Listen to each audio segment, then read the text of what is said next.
नमस्कार दोस्तों, मैं ईशान कुमावत और आप देख रहे हैं गिनीज। क्या फिर से लॉकडाउन लगने वाला है? महाराष्ट्र, पंजाब, गुजरात और कर्नाटक के बाद राजस्थान के क्या हालात बन रहे हैं? पिछले 7 दिनों में बढ़ते संक्रमितों के आंकड़ों ने किस तरह के नए समीकरणों को जन्म दिया है, आइए समझते हैं।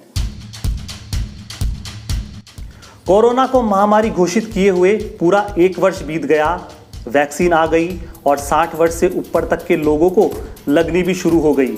अर्थव्यवस्था का पहिया धीरे धीरे चल पड़ा है और जिंदगी न्यू नॉर्मल की तरफ बढ़ ही रही थी कि महाराष्ट्र से जिस तरह की खबरें सामने आई उसने सभी को चौंका दिया, क्योंकि पिछले 7 दिनों में महाराष्ट्र में कोरोना के संक्रमितों के आंकड़े सबसे ज़्यादा बढ़े हैं और इसी बात को लेकर चिंताएं भी बहुत बढ़ गई है।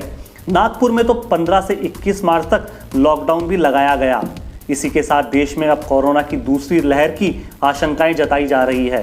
पिछले 24 घंटों में 23,000 से ज़्यादा नए मामले दर्ज किए गए हैं। इन सभी मामलों का एक बहुत बड़ा हिस्सा यानी 46% महाराष्ट्र, केरल, पंजाब, कर्नाटक और गुजरात से आ रहा है। महाराष्ट्र में एक दिन में 16,000 से ज़्यादा नए पॉजिटिव मरीजों की कंफर्मेशन रिपोर्ट भी आई है और इसी से अब चिंताएं बहुत बढ़ गई है, क्योंकि फिर से जो लॉकडाउन की स्थिति लग रही है उस स्थिति को झेलने में देश अभी ऐसे हालातों में है नहीं। जैसे तैसे लोगों की दिनचर्या शुरू हुई है, बाज़ारों में रौनक लौटी है, लेकिन इसी रौनक के साथ एक बहुत बड़ी जो चिंता है वो भी लौटी है और वो चिंता है लापरवाही की। भीड़ भाड़ वाले इलाकों में लोग बिना मास्क के घूम रहे हैं। 2 गज की दूरी का पालन ठीक से हो नहीं पा रहा। अब ऐसे में सबसे बड़ा सवाल यही है कि क्या राजस्थान में फिर से लॉकडाउन के आसार बन रहे हैं? क्या राजस्थान में फिर से लॉकडाउन लगेगा? तो जवाब है शायद नहीं, क्योंकि पूरे देश में वैक्सीनेशन टीका लगाने में राजस्थान नंबर 1 है। प्रदेश की सर्वे रिपोर्ट कहती है कि राजस्थान कोरोना से जंग जीतने के काफ़ी करीब है। फिर भी सावधानी को अभी से प्राथमिकता दिया जाना सबसे ज़रूरी बताया जा रहा है।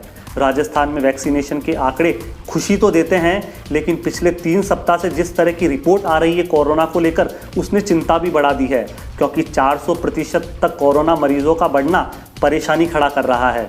राजस्थान के कई जिलों में कोविड-19 के मामले बढ़े हैं। स्कूली बच्चों तक को इसका शिकार होना पड़ा। प्रदेश के मुख्यमंत्री अशोक गहलोत ने तो यहाँ तक कह दिया कि अगर कोविड-19 महामारी की गाइडलाइन को ठीक से फॉलो नहीं किया गया, लोगों ने इसे गंभीरता से नहीं लिया, लापरवाही ऐसे ही बढ़ती जाने लगी तो सरकार को सख्त कदम उठाने पड़ेंगे।